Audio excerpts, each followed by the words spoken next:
Hello बच्चों। तो solid state हमारा चल रहा है, ठीक ना।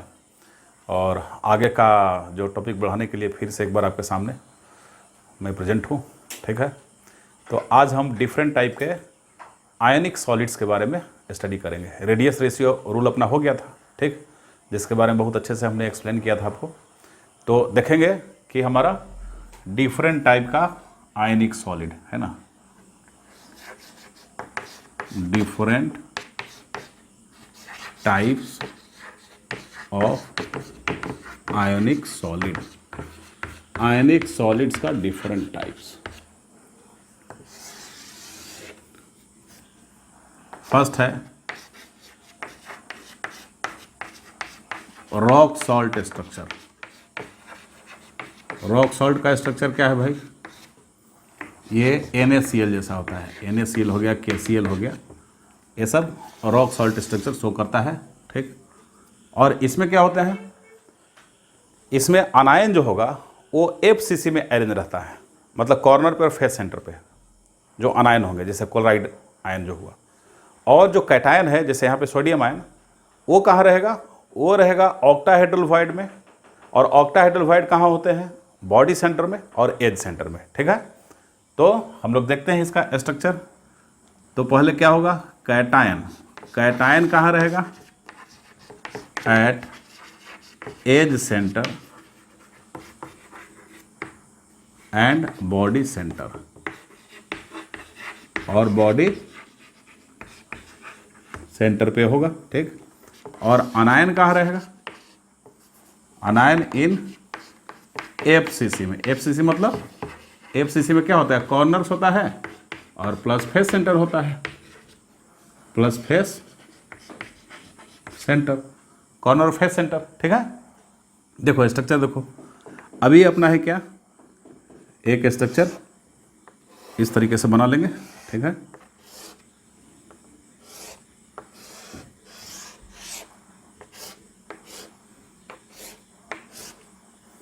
अब देखो कॉर्नर पे क्या रहेगा? Cl minus, Cl minus, Cl minus, ये कॉर्नर पे है, ठीक है।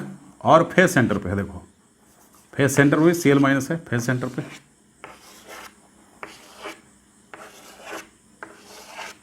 ठीक। और प्लस कहाँ है? प्लस एक बॉडी सेंटर पे, प्लस बॉडी सेंटर, ये बॉडी सेंटर पे, ठीक है। ये सभी माइनस है, minus minus minus minus, Cl minus, Cl minus, Cl minus, मतलब ये अनायन है। अनायन FCC में क्या है? अरेंज है, माइनस माइनस माइनस, ठीक। ये बॉडी सेंटर पे कैटायन है। और कैटायन कहाँ है? कैटायन रहेगा एज सेंटर पे भी रहेगा। देखो एज सेंटर पे कैटायन है, यहाँ एज सेंटर पे कैटायन है, यहाँ भी एज सेंटर पे कैटायन, यहाँ भी एज सेंटर पे, मतलब Na plus ion edge centre पे कैटायन है, ठीक है। एज सेंटर पे यहाँ भी कैटायन है, जहाँ जहाँ एज सेंटर देखो कैटायन डाल दो, एज सेंटर पे कैटायन, ठीक है। तो इस तरीके से एज सेंटर पे अपना क्या है? कैटायन प्रेजेंट है एज सेंटर पे। तो इस एज सेंटर पे कहाँ होगा? यहाँ डाल दो, कैटायन प्रेजेंट है, ठीक है। सारे एज सेंटर पे कैटायन क्या हो गया? प्रेजेंट हो गया। एज सेंटर पे कैटायन प्रेजेंट है, तो ऐसे। तो अब इसमें देखते हैं क्या कि यहाँ पे देखते हैं कि Z इसका क्या आता है, Z इसका क्या आ रहा है वो देखते हैं। तो sodium plus Na plus, Na plus कितना आ रहा है इसमें? Na प्लस जो आएगा, अब देख लो एज कितना होता है? एज का कंट्रीब्यूशन 1/4 और टोटल 12 एज है, एक बॉडी सेंटर पर है, मतलब ये 4 हो गया, ठीक है। और Cl माइनस तो बिल्कुल FCC में है, FCC में, तो FCC क्या होता है? 4 होता है, मतलब कि Na प्लस 4 और Cl माइनस 4 हो गया, ठीक। मतलब यहाँ से हम कह सकते हैं कि एक यूनिट सेल जो हुआ, 1 unit cell of NaCl bears 4 Na plus ion and 4 Cl minus ion, ठीक है। मतलब 4 Na plus 4 Cl minus ion होता है, ठीक है ना। देख लो इसको अपन क्या लिख सकते हैं? 4 मल्टीप्लाइड बाई NaCl लिख देंगे, मतलब NaCl फार्मूला यूनिट हो गया। तो एक यूनिट सेल में 4 फार्मूला यूनिट होते हैं NaCl के, ठीक है। तो यहाँ लिखेंगे ए यूनिट सेल एक यूनिट सेल क्या कंटेन करता है? Contains 4 formula unit, 4 formula unit. समझ रहे हो? अब टचिंग कंडीशन देख लेते हैं कि इनका मतलब कैसे कैसे रेडियस ऑफ अनायन और कैटायन कैसे निकालेंगे। तो रेडियस ऑफ अनायन और कैटायन निकालने के लिए तो इसका तो Z इक्वल टू क्या आया? 4 फार्मूला यूनिट, तो Z इक्वल टू 4 आ गया। क्यों? क्योंकि यदि डेंसिटी पूछेगा तो डेंसिटी क्या होता है? Z multiplied by M। तो M क्या हो जाएगा? M molar mass of NaCl। ऐसा नहीं कि Na का कंफ्यूज कर जाएंगे कि Na का एटॉमिक मास दे कि Cl का दे, NaCl पूरा इतना divide by AQ into N0A। अब Z इक्वल टू कितना फार्मूला यूनिट होता है? इसका Z इक्वल टू क्या हो जाएगा? नंबर ऑफ फार्मूला यूनिट यहाँ होगा, नंबर ऑफ फार्मूला यूनिट, यहाँ नंबर ऑफ फार्मूला यूनिट्स होगा। तो Z इक्वल टू 4 रख देंगे, डेंसिटी निकाल सकते हो। ठीक, अब मोलर मास NaCl का रख लेंगे कन्फ्यूजन से बचने के लिए। अब रेडियस देखो, रेडियस में क्या होता है कि यहाँ पे देखिए गैप दिख रहा है। एक्चुअली गैप होता नहीं है, अनायन और दो अनायन के बीच में, ठीक, एज के लॉन्ग एक कैटायन प्रेजेंट होता है और पूरे टच में रहते हैं। ठीक, मतलब ये कंडीशन कुछ ऐसा होगा, ध्यान से, ये अनायन है। देखो हम एक फेस की चर्चा कर लेते हैं, एक कोई फेस उठा लो, तो एक कोई यदि फेस उठा लेते हैं तो कोई एक फेस उठाने के बाद, एक फेस उठाने के बाद क्या हो जाएगा? कोई एक फेस उठाने के बाद में कॉर्नर पे, अब देखो यहाँ एज सेंटर है, एज सेंटर पे क्या डाल दो? कैटायन डाल दो। चलो कैटायन डाल दिया। फिर ये क्या है? एज सेंटर है, एज सेंटर पे कैटायन डाल दिया। ठीक है, यहाँ भी एज सेंटर पे क्या कर दिया? कैटायन डाल दिया। ये भी एज सेंटर है और कैटायन डाल दिया। ठीक है, अब अनायन जो है, ये देखो, ये अनायन है, अनायन पूरे कैटायन को टच कर रहा है। ये अनायन क्या कर रहा है? पूरे कैटायन को टच कर रहा है। इस फॉर्म में यहाँ पे प्रेजेंट रहता है ऐसा। और बीच का जो फेस सेंटर का अनायन है वो भी सबको ऐसे से टच कर रहा है। देखो वो भी कैटायन को टच कर रहा है। ये कंडीशन है, ये अनायन माइनस माइनस माइनस माइनस, ठीक है, ये भी माइनस, ये प्लस। अब बताओ इस कंडीशन में क्या होगा? यहाँ पे ये रेडियस है, R माइनस है, कैटायन का रेडियस है। और यहाँ पे क्या हो जाएगा? ये पूरा डायमीटर हो गया कैटायन का R प्लस, और एक बार और R प्लस, 2R प्लस, और फिर एक बार R माइनस इस अनायन का रेडियस है। तो यहाँ से यहाँ तक पूरा एज लेंथ है, एज लेंथ A हो गया। ठीक, मतलब हो गया कि R माइनस 2 हो गया, तो 2R minus plus R plus is equal to A। समझ रहे हो? तो यहाँ पे क्या हो जाएगा? R माइनस लिखेंगे प्लस R प्लस लिखेंगे, इक्वल टू क्या होगा? A/2 होगा। तो ये जो हुआ आपका, ये जो अपना कंडीशन है, ठीक है, ये नीचे लिख दो। ये R प्लस मतलब means radius of anion plus radius of cation equal to length of edge divide by 2। Edge length को 2 से डिवाइड कर देंगे। तो ये इसका कंडीशन हो गया। अब चलते हैं कोऑर्डिनेशन नंबर के बारे में कि इसका कोऑर्डिनेशन नंबर क्या होगा। ठीक है, तो देखते हैं क्या कोऑर्डिनेशन नंबर हो सकता है। इसके कोऑर्डिनेशन नंबर को देखते हुए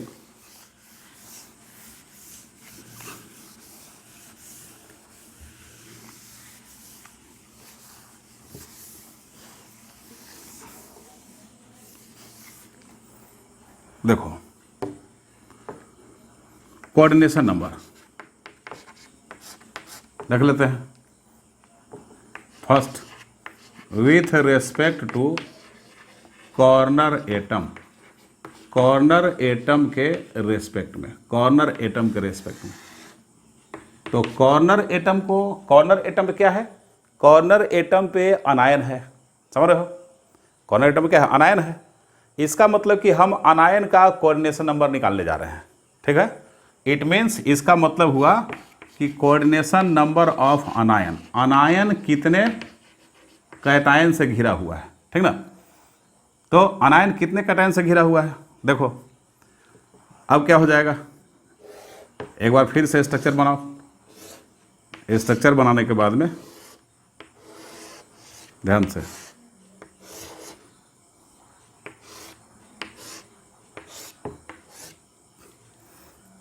अब यहां देखो, एक कॉर्नर का एटम है, अनायन है, ठीक।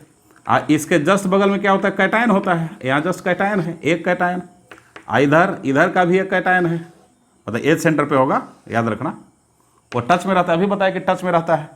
तो इधर एक कैटायन, इधर एक कैटायन, और इधर एक कैटायन हो गया, समझ रहे हैं। इधर एक कैटायन हो गया, तो 1 2 3 कैटायन तो इसके एकदम टच में आ गया, तुरंत 3 कैटायन टच में आ गया। और 3 कैटायन टच में आया, और दूसरा बगल का ये देखो, दूसरा क्यूब स्टार्ट होगा, आगे दूसरा क्यूब भी तो होगा। तो दूसरा क्यूब आगे जब जाएगा, ठीक है, तो दूसरा क्यूब जाएगा, देखो ये शॉर्टली बना दे रहे हैं, डिटेल बनाने की जरूरत नहीं है। तो यहाँ भी तो एज सेंटर होगा, यहाँ भी क्या होगा, कैटायन होगा। इसके जस्ट पीछे भी क्या होगा, इसके जस्ट पीछे भी, पीछे वाला भी क्या होगा, क्यूब होगा, जस्ट पीछे भी क्यूब होगा। तो पीछे वाले क्यूब पे भी क्या होगा, कैटायन होगा एज सेंटर पे। तो यहाँ पे कितना आया, 1 2 3 4 5 आ गया, ठीक है। अब 5 आने के बाद में क्या होगा, इसके जस्ट देखो, इसके जस्ट ऊपर में क्यूब है, ऊपर में क्यूब है, इसके भी ऊपर में क्यूब है। मतलब कि बीच में कॉर्नर जो हुआ वो 8 क्यूब को क्या करता था, शेयर करता था, मैं बताया हूँ आपको। तो 8 क्यूब को शेयर कर रहा है, तो उस 8 क्यूब का क्या होगा, एज कैसे कैसे अरेंज होगा। देखो उस 8 में से हमें 6 एज मिलेंगे। कैसे 6 एज मिलेंगे, देख लो ध्यान से। 4 एज तो मिल गया ऐसे और ऐसे, 4 एज ऐसे और ऐसे, 4 एज मिल गया। एक प्लेन पे 4 एज मिल गया, देखो एक प्लेन पे ये वाला, एक प्लेन पे ये वाला, 4 एज ऐसे मिल गया। तो कोऑर्डिनेशन में 4 हो गया। और एक नीचे जा रहा है, इसके जस्ट ऊपर दूसरा जो क्यूब होगा उसका भी एक ऊपर में क्या होगा, एक एज होगा। तो इस तरीके से आपका कोऑर्डिनेशन नंबर क्या हो गया, 6 हो गया। कोऑर्डिनेशन नंबर ऑफ अनायन मतलब Cl माइनस यहाँ इज इक्वल टू 6, ठीक। Cl माइनस लिख लो, इक्वल टू 6 हो गया, ठीक है, with respect to corner atom. अच्छा, अब कॉर्नर एटम के रेस्पेक्ट में इतना हो गया। अब देख लो with respect to body centre atom. Body centre atom पे क्या है, कैटायन है, ठीक है। तो बॉडी सेंटर एटम इस फेस सेंटर एटम जहाँ पे अनायन है उसके टच में रहता है। एक फेस, दूसरा फेस, तीसरा फेस, चौथा फेस, सबके टच में है। और आगे एक पांचवा और पीछे एक छठा फेस। तो या इसका भी कोऑर्डिनेशन नंबर क्या हो गया, with respect to, second number क्या हो गया, coordination number with respect to body centre ion. Body centre ion, तो बॉडी सेंटर पे कैटायन होता है। इसका मतलब कि ये पूछा जा रहा है कि यहाँ पे कोऑर्डिनेशन नंबर ऑफ Na+ की बात हो रही है। Na+ इक्वल टू 6 आ गया। क्या आ गया, Na+ equal to 6।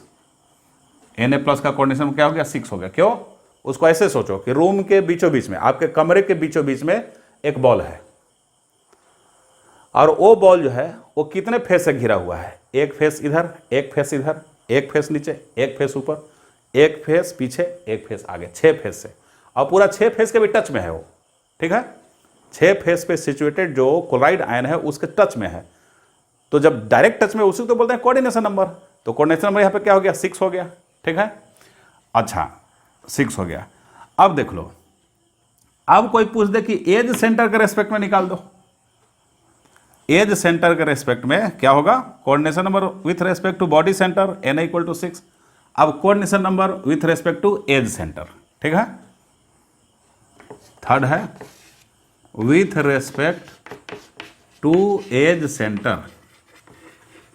As centre के रेस्पेक्ट में क्या होगा, तो बताओ एज पे क्या रहता है, जो रहता है एज पे क्या रहता है, एज सेंटर पे कैटायन रहता है। इसका मतलब कि कैटायन नंबर की कोऑर्डिनेशन में पूछा जा रहा है। तो एक बार फिर से क्या पूछा गया आपको, कोऑर्डिनेशन नंबर ऑफ Na+ पूछा जा रहा है, ठीक है। तो बोले क्या बोले सर, 6 ही होगा। तो 6 बताना पड़ेगा ना, कैसे होगा, 6 तो होगा, लेकिन 6 बताना पड़ेगा, कैसे 6 होगा। तो अब देख लो कि एज जो देख रहे हो, ये एज देख रहे हो, एक एज सेंटर, एक इधर का कॉर्नर, एक इधर के कॉर्नर के एटम के टच में है। तो 2 तो ऐसे हो गया, एक एज सेंटर का, और बाकी क्या है, ये फेस सेंटर के भी तो टच में है। ये देखो, एक कॉर्नर के टच में है, एक कॉर्नर के टच में, एटम के टच में माइनस, इस कॉर्नर के टच में है, ये भी माइनस, और फेस सेंटर के भी टच में होता है। मैं टच दिखा नहीं रहा हूँ, टच दिखाने से क्या होगा, थोड़ा फिगर गंदा हो जाएगा, वो मैं हटा के दिखा रहा हूँ, आप लोग समझिएगा कि अटैच्ड है, टच है वो। तो ये प्लस एज सेंटर पे जो प्रेजेंट है, ये बगल में नेगेटिव आयन मतलब कोलाइड आयन से, इधर कोलाइड आयन से, ठीक है। एक एज कितने फेस के टच में रहता है, एक एज कितने फेस के टच में रहता है, 3 फेस। कौन कौन फेस, 3 फेस। देखो ध्यान से, एक इधर फेस हो गया, तो एक कॉर्नर इधर, एक कॉर्नर इधर, 2 कोऑर्डिनेशन वैसे आ गया, एक इधर फेस हो गया और एक फेस इधर भी तो होगा, इधर इस पीछे वाले ब्लॉक का भी, पीछे वाले क्यूब का भी तो फेस है, समझ रहे हो। तो 1 2 3 4 तो ऐसे मिल गया आपको, 4 मिल गया, समझ रहे हो।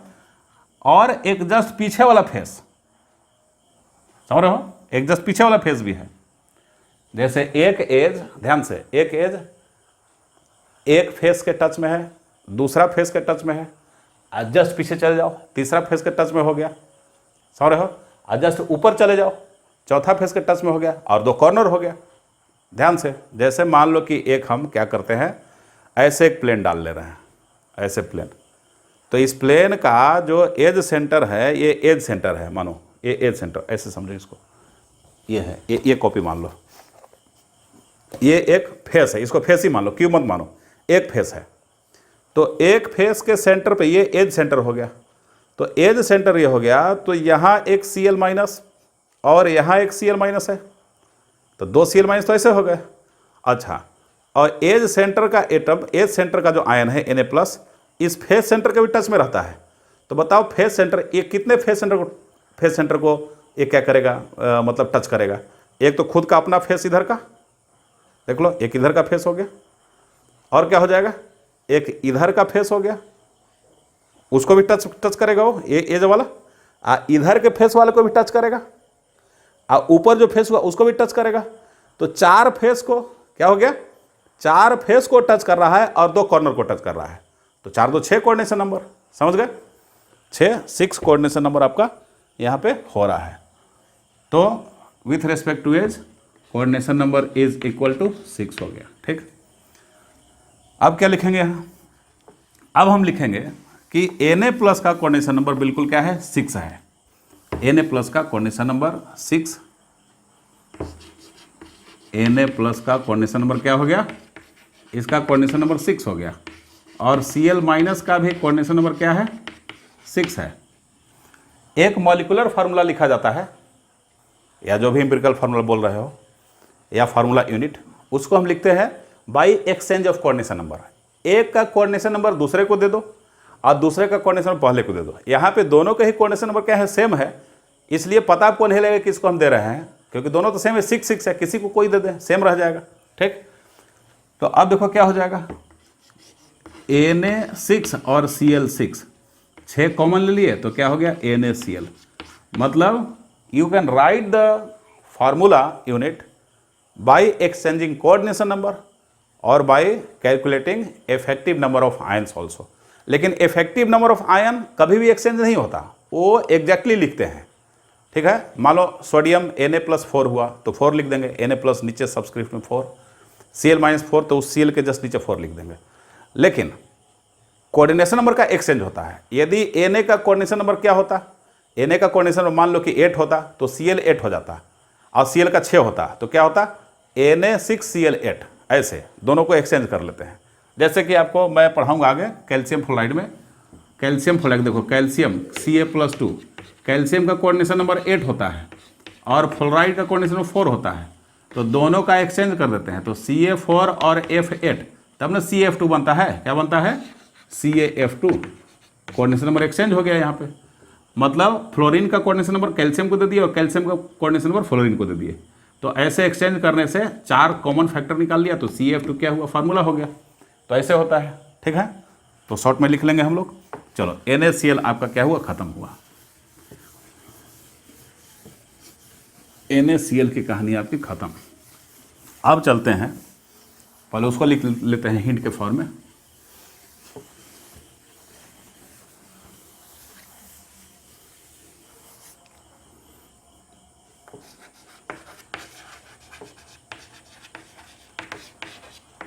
we can write the empirical formula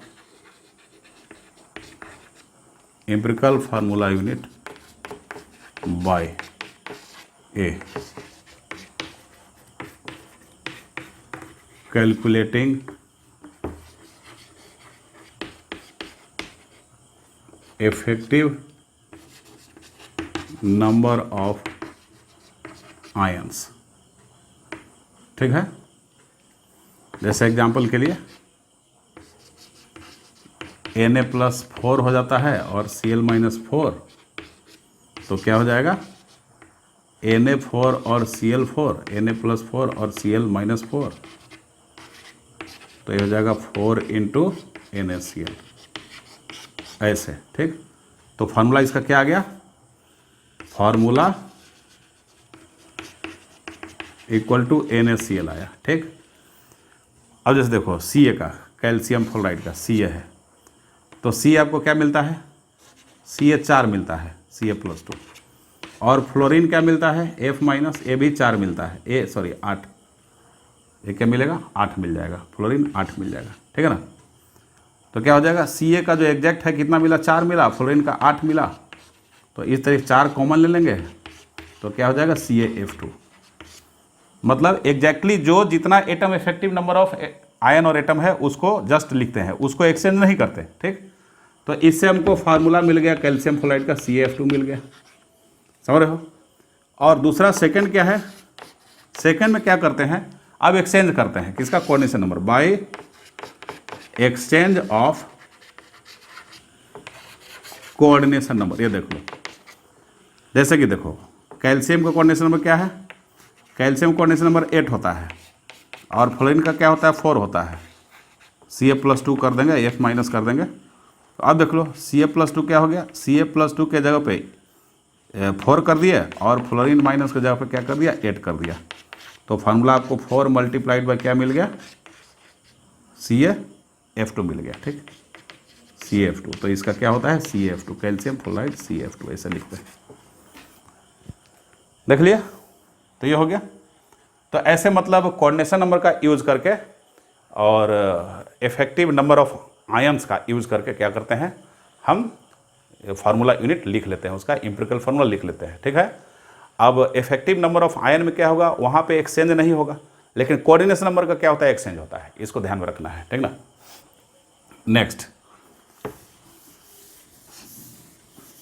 next हमारा आता है फ्लोराइड स्ट्रक्चर। ठीक ना,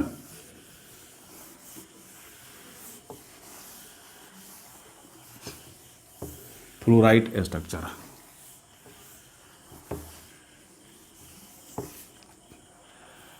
नेक्स्ट सेकेंड इज ZnS का, ZnS जिंक ब्लेंड स्ट्रक्चर है, इसको जिंक ब्लेंड, और इसको एस्फेलेराइट भी बोलते हैं, क्या बोलते हैं, एस्फेलेराइट स्ट्रक्चर।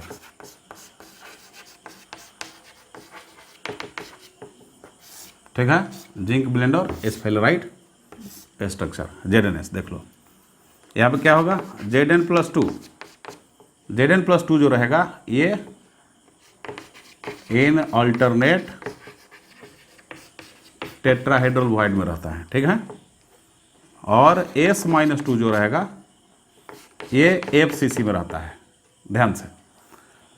तो S-2 क्या हो जाएगा, S-2 का नंबर FCC मतलब 4, और F- क्या होगा, ये Zn+2 क्या होगा, Zn+2 जो होगा ये क्या होगा, ये अल्टरनेट टेट्राहेड्रल वॉइड में, मतलब एक FCC में टेट्राहेड्रल वॉइड का नंबर क्या होता है, 8 होता है। 8 में अल्टरनेट टेट्राहेड्रल वॉइड मतलब 50%, यहाँ पे अल्टरनेट का मतलब क्या होगा, 50%, लेकिन अल्टरनेट का मतलब 50% सब जगह नहीं होता। जैसे क्यूब का कॉर्नर है, कॉर्नर अल्टरनेट लेते हो तो वो 50% हो जाएगा, अल्टरनेट कॉर्नर 50%। क्यों, क्योंकि 8 कॉर्नर होते हैं क्यूब में और उसका अल्टरनेट 4 हो जाएगा, लेकिन अल्टरनेट फेस कितना, अल्टरनेट फेस 2 होते हैं। ऐसा नहीं कि 3 50% बोलते हो, गलत हो जाओगे। क्यों, क्योंकि फेस अल्टरनेट जो होगा, काउंट मैं बता चुका हूँ पिछले प्रीवियस वीडियो में कि अल्टरनेट फेस 2 ही होते हैं। ठीक ना, काउंटिंग में 2 ही होते हैं, कैसे 2 होते हैं बता चुका हूँ, बताने की ज़रूरत नहीं है। तो यहाँ पे 50% होता तो 3 हो जाता, 3 कर दे तो मामला गड़बड़ हो जाएगा, ठीक है। और एज कितने होते हैं, अल्टरनेट एज 4 होते हैं, इसको याद रखना, ठीक है। लेकिन टेट्राहेड्रल वॉइड एग्जैक्टली यहाँ पर भी अल्टरनेट का मतलब 50% हो जाएगा। कुछ कुछ जगहों पे अल्टरनेट का मतलब 50% होता है, लेकिन सभी जगहों पे नहीं। कुछ कुछ जगहों पे वो 50% से अलग भी होते हैं, ठीक ना। कहाँ अलग होते हैं मैं बता दिया। तो टेट्राहेड्रल वॉइड अल्टरनेट बोलो या 50% बोलो, बात बराबर है। तो बताओ टेट्राहेड्रल वॉइड 8, तो 8 में से 50% 4 में रहेंगे, तो 50% मतलब 4 में Zn+2 रहता है, तो Zn+2 का नंबर क्या हो गया, 4 हो गया। तो इस तरीके से Zn+2 इसमें कितना आ गया, 4 आ गया, और S-2 क्या आ गया, 4 आ गया। तो यहाँ पे ये तो ठीक है लिखे ही थे। अब Zn+2 जो रहेगा ये 4 और S-2 4, 4 कॉमन ले लो और ZnS कर लो। इसका मतलब क्या हुआ कि यहाँ भी एक यूनिट सेल में 4 फार्मूला यूनिट है, मतलब 1 यूनिट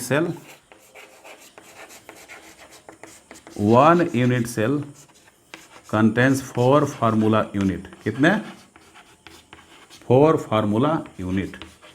ये 4 फार्मूला यूनिट को क्या करते हैं, कंटेन करते हैं, ठीक। चलो अब जरा निकाल लेते हैं क्या, टचिंग कंडीशन के बारे में, किसको किसको ये टच कर रहा है। तो देख लो, एक बार स्ट्रक्चर बना लेते हैं। कैसा स्ट्रक्चर बनाएंगे भाई, स्ट्रक्चर बनाएंगे, ये हमारा है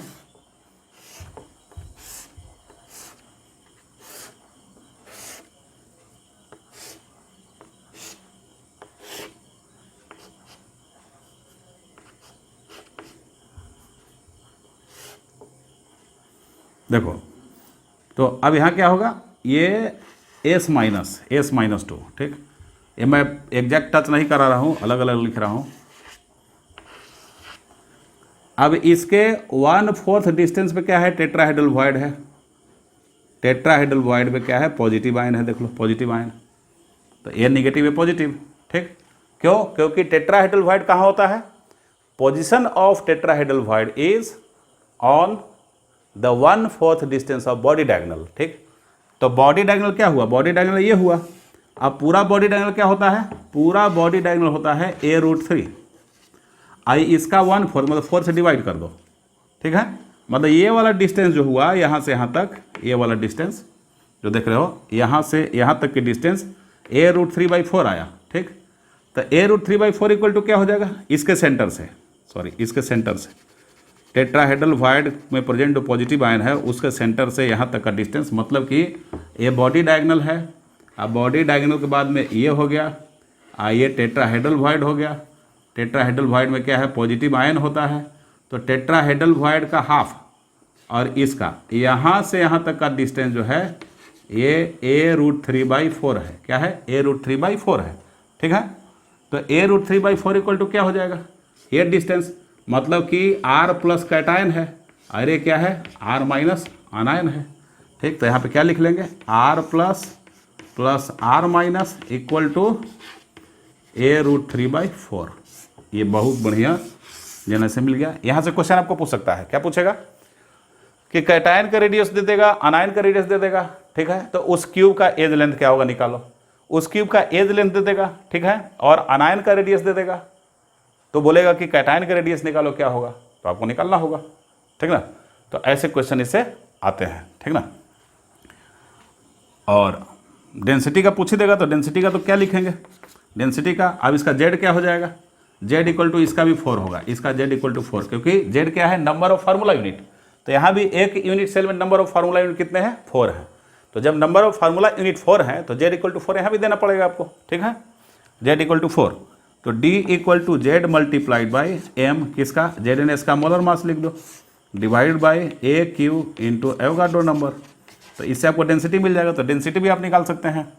अब बात रही कोऑर्डिनेशन नंबर की, ठीक है। तो कोऑर्डिनेशन नंबर क्या होगा, इसको देखते हैं, कोऑर्डिनेशन नंबर क्या होगा, ठीक है ना। तो ज़रा सोचो, तब तक मिटाते हैं तुम लोग, सोचो कि कोऑर्डिनेशन नंबर क्या हो सकता है इसका। ध्यान से, इसके कोऑर्डिनेशन नंबर को निकालने के लिए अब फर्स्ट देते हैं with respect to with respect to corner atom, corner atom के रेस्पेक्ट में। अब बताओ कॉर्नर एटम पे क्या होता है बच्चों? कॉर्नर एटम पे आप देख रहे हैं कि अनायन प्रेजेंट है, मतलब कि आप किसी न किसी तरीके से coordination number of अनायन, that means S-2 अनायन निकालना चाह रहे हैं। अनायन क्या क्या यहाँ पे है?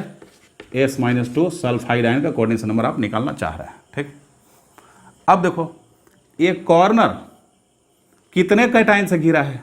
तो एक टेट्राहेड्रल वाइड यहाँ है, आगे चले जाओ। कॉर्नर से सटा हुआ टेट्राहेड्रल वाइड कहाँ कहाँ होगा? एक इस क्यूब का भी तो टेट्राहेड्रल वाइड होगा, इस क्यूब का भी टेट्राहेड्रल वाइड हो गया। ठीक है, बगल वाले क्यूब का, बगल वाले क्यूब का टेट्राहेड्रल वाइड। अब देखो अब फिर क्या हो जाएगा? पीछे वाले क्यूब में चले जाओ, पीछे वाले क्यूब में जाओगे तो पीछे वाले क्यूब में भी तो होंगे टेट्राहेड्रल वाइड, समझ रहे हो? पीछे वाले क्यूब में भी टेट्राहेड्रल वाइड होंगे। ये पीछे वाले क्यूब का दिखा रहे हैं, ये पीछे वाले क्यूब का, मतलब इस क्यूब का और इस क्यूब का, इस क्यूब का टेट्राहेड्रल और इस क्यूब का टेट्राहेड्रल, मतलब कि नीचे 1 2 3 1 2 3 4 क्यूब नीचे होता है, तो नीचे में एक कॉर्नर जो है 4 टेट्राहेड्रल वाइड से घिरा हुआ है। और ऊपर में क्या है? ऊपर में 4 होगा, तो ऊपर में भी 4 टेट्राहेड्रल वाइड होगा। ठीक है, तो 4 और 4 8 टेट्राहेड्रल वाइड। एक कॉर्नर एटम अपने नज़दीकी के 8 टेट्राहेड्रल वाइड से घिरा हुआ है, और 8 का अल्टरनेट निकाल लो 50%, कितना होगा? 4। तो मतलब क्या हो जाएगा कि coordination number of S-2 is equal to 4। S-2 का कोऑर्डिनेशन नंबर क्या है? 4 आपको आ गया। ठीक है, 4 आ गया, अब 4 आ गया। अब देखो दूसरा coordination number with respect to, अब क्या करो? अब निकाल लो ये टेट्राहेड्रल वाइड के रेस्पेक्ट में निकाल लो। ठीक, coordination number with respect to TV, मतलब with respect to tetrahedral, A atom के जगह पे आयन लिख दो तो बेहतर रहेगा, टेट्राहेड्रल आयन। ठीक ना, TV आयन, TV आयन मतलब कि टेट्राहेड्रल वाइड में प्रेजेंट आयन। तो टेट्राहेड्रल वाइड में क्या कौन सा आयन प्रेजेंट रहता है? पॉजिटिव, मतलब कि यहाँ पे कोऑर्डिनेशन नंबर ऑफ कैटायन की बात चल रही है। एकदम आराम से सोचो क्या होगा। एक कैटायन, ये कैटायन कितने एटम से घिरा हुआ है? ठीक है, तो ये टेट्राहेड्रल वाइड पहले बताया हूँ कि टेट्राहेड्रल वाइड बगल के फेस सेंटर के एटम से घिरे रहते हैं, क्योंकि S-2 फेस सेंटर पर भी है, S-2 फेस सेंटर पर भी तो है। तो टेट्राहेड्रल वाइड देखो, ये टेट्राहेड्रल वाइड निकला, एक कोने से निकालो, एक कोना से, एक कॉर्नर से अपने रूम का बॉडी डायगोनल सीधे नीचे वाले कॉर्नर पे खींचो, नीचे वाला एक ऊपर वाला कॉर्नर, और दोनों को मिला वैसे। उसके 1/4 डिस्टेंस पे, 1/4 डिस्टेंस पे कितने कितने फेस आते हैं? तो एक कॉर्नर आ गया, कॉर्नर टच में रहेगा, और दूसरा ये फेस और ये फेस, मतलब 3 फेस टच में है और एक कॉर्नर और टच में है। तो एक कॉर्नर और 3 फेस टच में है, इसका मतलब क्या होगा भाई? एक कॉर्नर कितने फेस के टच में थे बताओ? एक कॉर्नर 3 फेस के टच में होते हैं। कोई कोना उठा लो अपने कमरे का, ये अपने कमरे का कोना उठाया तो एक फेस इधर आया, एक फेस इधर गया, एक फेस ऊपर वाला है, समझ रहे हो? तो टेट्राहेड्रल क्या होगा? बॉडी के अंदर के स्पेस में 1/4 पे रहता है, बॉडी डायगोनल के लॉन्ग में। तो वो जो है तीनों फेस सेंटर पे प्रेजेंट जो सल्फाइड आयन है उसके टच में डायरेक्ट होगा। तो 3 तो फेस सेंटर के टच में हो गया, एक कॉर्नर वाले के टच में है वो, तो 4 हो गया। तो इस तरीके से कोऑर्डिनेशन नंबर क्या हो गया? Coordination number is equal to क्या हो गया? 4 हो गया। ठीक है, 4 हो गया, ठीक है ना, with respect to tetrahedral void. अच्छा, अब थर्ड नंबर, जरा फेस सेंटर का एटम उठा लो। अब ये फेस सेंटर का एटम है, तो फेस सेंटर का एटम का कोऑर्डिनेशन नंबर क्या होगा? ठीक, coordination number with respect to face centre ion, क्योंकि आयन प्रेजेंट है एटम की जगह पे। इसका मतलब कि फेस सेंटर पे एक बार फिर सल्फाइड आया, तो S-2 की बात यहाँ पे हो रही गाहे बेगाहे। कोऑर्डिनेशन नंबर ऑफ S-2 की बात यहाँ पे हो रही है। ठीक, सोचो जरा इसको, फेस सेंटर का आयन, ठीक, एक कॉर्नर के पहले तो 4 आयन से घिरा हुआ है जो डायरेक्ट टच में रहता है, ये और ये रहता है ना। 4। अब देखो, या इसको ऐसे सोचो, कुछ इस तरीके से सोचो, सोचना है तो ऐसे सोचो। क्या, कोई एक फेस सेंटर का एटम उठा लो, इसको मिटाएं। कोई एक फेस सेंटर उठाओ मेरे प्यारे बच्चों। ये देखो, एक फेस सेंटर उठा लिया, एक फेस सेंटर उठाया, ये एक फेस सेंटर है, एक फेस सेंटर का एटम हो गया। अब ये कितने कैटायन से घिरे हुए हैं, ठीक है। तो एक तो हुआ कि इस बॉडी डायगोनल के एलोंग में, बॉडी डायगोनल फेस पे नहीं, बॉडी डायगोनल के एलोंग में एक फेस है, एक फेस ऐसे है, तो एक फेस हम ऐसे दिखाएंगे। देखो ये हुआ, इसको एक फेस मान लो। तो एक फेस मानेंगे तो इस एक फेस से निकलता हुआ इधर यहाँ पे इस डिस्टेंस पे क्या होगा, एक कैटायन होगा, जो कि वो कैटायन क्या होगा, इस फेस को टच करेगा, ठीक है। इस फेस पे प्रेजेंट, यहाँ पे इस फेस सेंटर पे प्रेजेंट सल्फाइड आयन को ये वाला कैटायन क्या करेगा, टच करेगा। फिर एक यहाँ पे कैटायन ऐसे आएगा, वो भी इसको टच करेगा। तो दो तो इधर होगा, अच्छा, और दो इधर से भी तो होगा, इधर से भी दो ऐसे और ऐसे उस आयन को टच करेगा।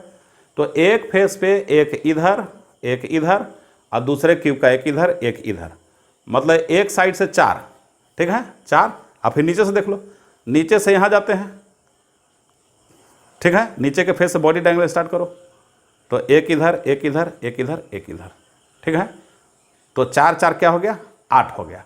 और 8 में से अल्टरनेट, भाई बॉडी डायगोनल पे जो ये जो टेट्राहेड्रल वॉइड होता है वो सभी वॉइड में तो प्रेजेंट नहीं है, 50% प्रेजेंट है।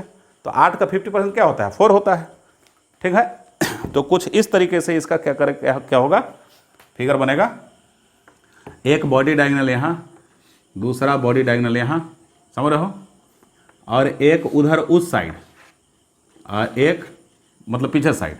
अब देख लो नीचे से क्या होगा, नीचे से चलोगे बॉडी डायगोनल एक यहाँ, एक बॉडी डायगोनल यहाँ, और फिर जस्ट पीछे वाला बॉडी डायगोनल यहाँ और यहाँ। टोटल कितना हो गया, 8 हो गया। और 8 का क्या है, 50% है, 50 मतलब कि 4 हो गया।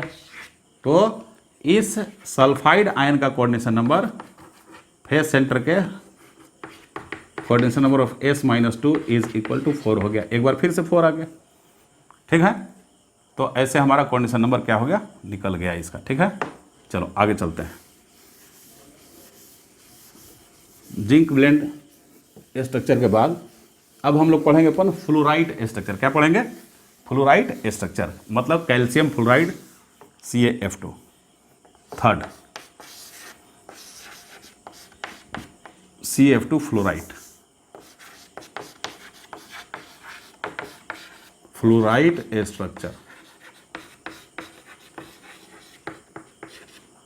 ठीक है। फ्लोराइड स्ट्रक्चर, फ्लोराइड स्ट्रक्चर क्या होता है भाई, CaF2 कैल्शियम फ्लोराइड। अब यहाँ पे देखो, हमने पहले कभी बताया होगा आपको, एक लेक्चर में हमने बोला था कि इन जनरल क्या होते हैं कि जो मेन लैटिस पॉइंट है, मतलब कॉर्नर ऑफ फेस सेंटर, इस पे जो बड़े बड़े आयन होते हैं, मतलब कि अनायन जनरली बड़े होते हैं, तो बड़े बड़े अनायन वहाँ पे प्रेजेंट रहते हैं। मतलब अनायन वहाँ पे प्रेजेंट रहेंगे मेन लैटिस पॉइंट पे, मतलब कॉर्नर पे और फेस सेंटर पे, ठीक है। अब देखो कैटायन का साइज जनरली छोटा होता है, तो छोटा कौन होगा, वॉइड का स्पेस रियल में छोटा स्पेस है, वॉइड कहीं 26% प्रेजेंट है, समझ रहे हो, और बाकी मैक्सिमम जगह तो लैटिस पॉइंट रहता है। तो वॉइड का स्पेस कम है, तो जिसका साइज छोटा होगा वो कम वाले स्पेस में जाएगा। तो कैटायन का साइज क्या है, वो छोटा होगा। आप केमिकल बॉन्डिंग पीरियोडिक टेबल में पढ़े होंगे, size of cation is normally smaller than the अनायन, पढ़े हैं ना। तो कैटायन नॉर्मली छोटे साइज के होते हैं, वो चले जाएंगे वॉइड में। लेकिन यहाँ फ्लोराइड के केस में अलग है, क्या है, यहाँ पे अनायन का ही साइज, मतलब F- फ्लोराइड आयन का साइज बड़ा है Ca+2 से, सॉरी मतलब Ca+2, कैटायन का साइज बड़ा है F- से, फ्लोराइड माइनस से, मतलब कैटायन ही बड़ा हो गया यहाँ पे। तो कैटायन बड़ा हो गया तो कैटायन यहाँ पे FCC में रहेगा, और F- कहाँ जाएगा, वो वॉइड में जाएगा। कौन से वॉइड में जाएगा, देखो, मतलब इस स्ट्रक्चर में कैटायन जैसे Ca+2, ये कैटायन का साइज क्या हो जाएगा, लार्जर होता है। कैटायन की साइज लार्जर हो जाती है, लार्जर देन अनायन, अनायन से लार्जर हो जाती है, ठीक है। तो इसीलिए कैटायन क्या हो जाएगा, ये ऑक्यूपाई करता है FCC को। देख लो FCC में ज़्यादा स्पेस मिल रहा है, मतलब कॉर्नर और फेस सेंटर पे। और अनायन का साइज क्या है, स्मॉलर है, स्मॉलर देन कैटायन, ठीक। तो ये जो होता है ये ऑल टेट्राहेड्रल वॉइड में जाके फंस जाता है, एक्वायर कर लेता है सारे टेट्राहेड्रल वॉइड में, ठीक है। अब बताओ क्या होगा। तो यहाँ Ca+2 का नंबर क्या हो जाएगा, Ca+2 FCC में है मतलब 4 होगा, और F- का नंबर क्या होगा, सारे टेट्राहेड्रल वॉइड 8 होते हैं तो 8 हो जाएगा। तो यहाँ पे आपको क्या है, Ca+2 4 और F- क्या 8, तो आपको मिल गया क्या, 4 कॉमन ले लो तो CaF2, ठीक है, CaF2। मतलब एक यूनिट सेल में 4 फार्मूला यूनिट मिलेगा, ठीक है। 1 unit cell of fluorite crystal contains 4 formula unit. 4 formula unit को क्या करेगा, कंटेन करेगा, 4 फार्मूला यूनिट्स को कंटेन करेगा, 4 फार्मूला यूनिट्स, ठीक है। 1 यूनिट सेल 4 फार्मूला यूनिट्स को कंटेन करेगा। कोई दिक्कत नहीं। चलो अब ज़रा टच वच की बात कर लेते हैं, क्योंकि रेडियस वगैरह जनरली पूछा जाता है। बिल्कुल वैसे ही यहाँ पे क्या होगा भाई, देख लो, ये है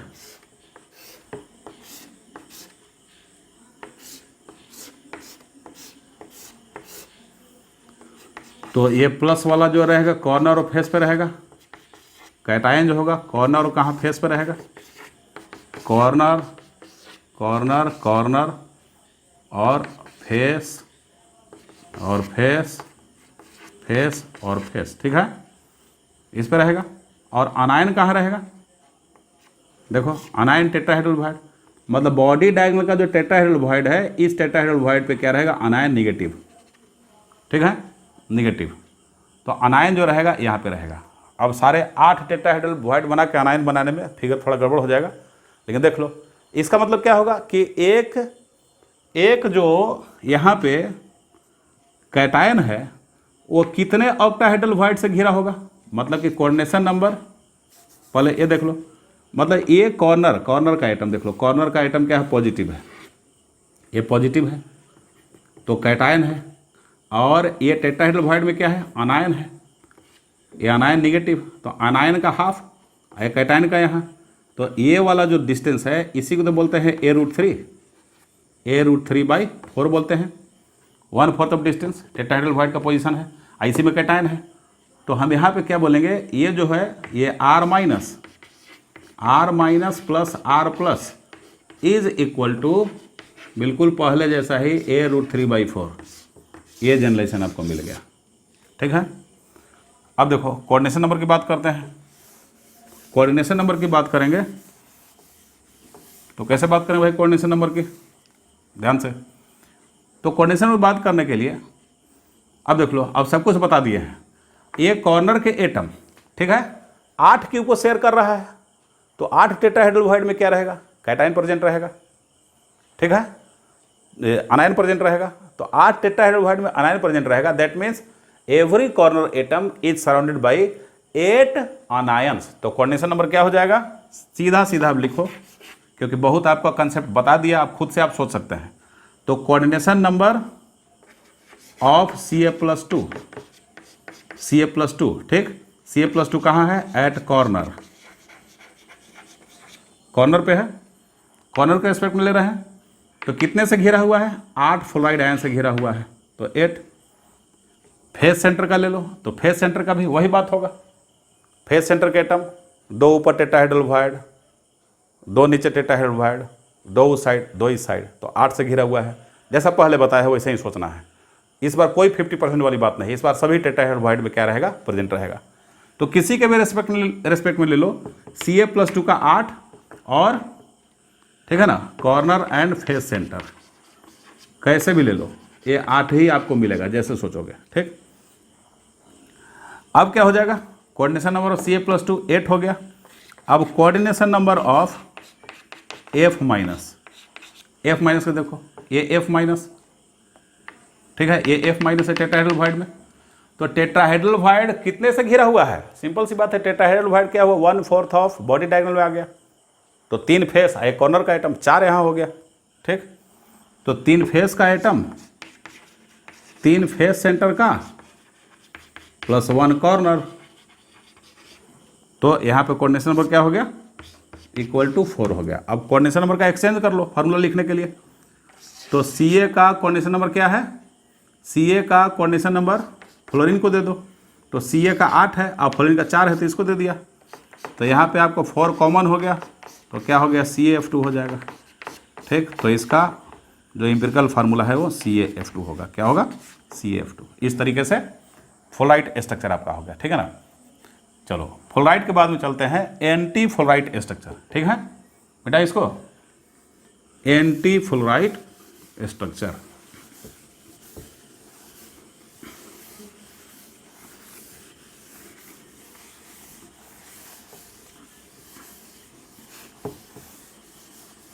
अब उसमें सोचो क्या होगा, एंटी फ्लोराइड,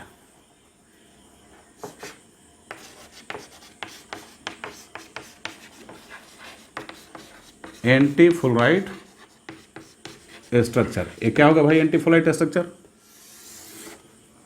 इसमें एग्जांपल आता है K2O Na2O, ये देख लो।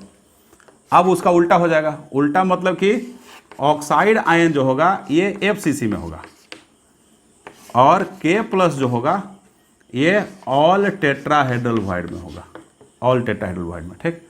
जस्ट अपोजिट, क्यों, क्योंकि फ्लोराइड में क्या होता था, आनायन जो होते थे वो टेट्राहेड्रल वॉइड में था, समझ रहे हो, और कैटायन वहाँ FCC में था। यहाँ पे क्या है, देख लो, यहाँ पे क्या है, आनायन ही FCC में है और कैटायन ऑल टेट्राहेड्रल वॉइड में है, क्योंकि रियल में यहाँ पे कैटायन का साइज छोटा हो जाता है आनायन से, ठीक है। तो नॉर्मल फॉलो करता है ये, देखो। तो O-2 क्या होगा, FCC में है, मतलब क्या हो जाएगा, ये 4 हो जाएगा, और ऑल टेट्राहेड्रल वॉइड मतलब क्या हो गया, 8 हो गया। तो K+ जो हो गया, K+ 8 हो गया, और O-2 जो हो गया ये क्या हो गया, 4 हो गया। तो इसमें से कितना कॉमन, 4 कॉमन ले लोगे, तो क्या हो जाएगा, K जो होगा ये 2 हो जाएगा, और O देखो K2 आ गया। मतलब कि एक यूनिट सेल में 4 फार्मूला यूनिट यहाँ भी होगा। तो 1 unit cell contains 4 formula unit, 4 formula units को क्या करेगा, ये कंटेन करेगा। कोई दिक्कत, कोई दिक्कत नहीं। अब टचिंग कंडीशन सोच लो, इसमें टचिंग कंडीशन सेम, क्योंकि टेट्राहेड्रल वॉइड में है ही। कॉर्नर पे क्या रहेगा, कॉर्नर पे नेगेटिव आयन, और टेट्राहेड्रल वॉइड पे क्या रहेगा, पॉजिटिव आयन। अब देख लो ये नेगेटिव, अब दोनों का हाफ जोड़ लो, दोनों का ये डिस्टेंस √3a/4 होता है, मतलब R++ R- equal to a√3/4, यहाँ भी वही हो जाएगा, ठीक। कोऑर्डिनेशन नंबर की बात करें तो कोऑर्डिनेशन नंबर की बात करें तो जस्ट उल्टा, क्या उल्टा भाई, ठीक। उसका जैसे यहाँ पे O-2 कितने K+ से घिरा होगा टेट्राहेड्रल वॉइड से, तो 8 से। तो O-2 का कोऑर्डिनेशन नंबर इक्वल टू 8 हो जाएगा, ठीक। और K+ का क्या होगा, K+ कितने O-2 से घिरा है, तो 4 से। कैसे, वो बॉडी डायगोनल के 1/4 लेंथ पे है, तो 3 फेस का, एक कॉर्नर का, तो इसका कोऑर्डिनेशन नंबर क्या हो गया, 4 हो गया। अब दोनों को एक्सचेंज करके लिख लो फार्मूला। जैसे K का क्या है, K का यह है, K का 4 है तो ऑक्सीजन को 4 दे दो, और ऑक्सीजन का 8 है तो K को 8 दे दो।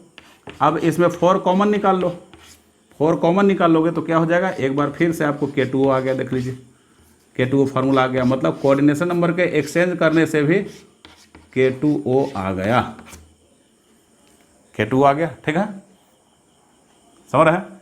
तो ये हो गया एंटी फ्लोराइड स्ट्रक्चर, ठीक है ना।